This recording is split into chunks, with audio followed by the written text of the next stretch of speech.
बाहिरबाट यस्तो चर्को आवाज आयो नि, म बाहिर निस्केँ। के भयो भनेको, म झसङ्ग भएँ बाहिर निस्केँ। मैले आवाजले म के झसङ्ग भएको थिएँ, मैले त्यो ढोका खोल्दाखेरि त्यति झसङ्ग भयो, मेरो मुटुले ठाउँ छोड्यो।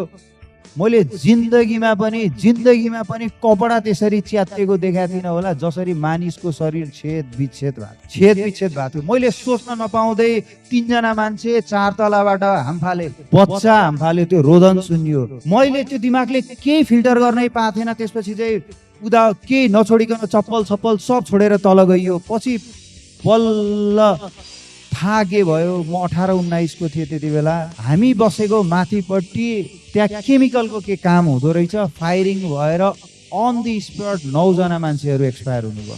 आँखै अगाडि 5-6 जना जानुभयो, खसेर हामफाले।